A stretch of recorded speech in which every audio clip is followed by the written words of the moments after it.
Yeah, nakakatuwa, no? You're all here to support Coco. Siyempre kahit wala na yung noontime show nyo, pero yung closeness, no? Grabe.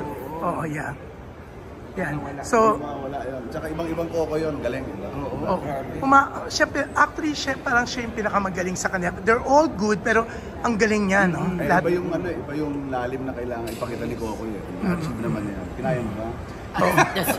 Medyo hanggang ngayon, papalpitate nga ako. Talaga? Congrats din kay kasi sobrang ganda nung storya. So, kayo ba kaya nyo gumanap yung role na yon? Si Buboy nga naguhubad na kanina. Nagigilang pa lang.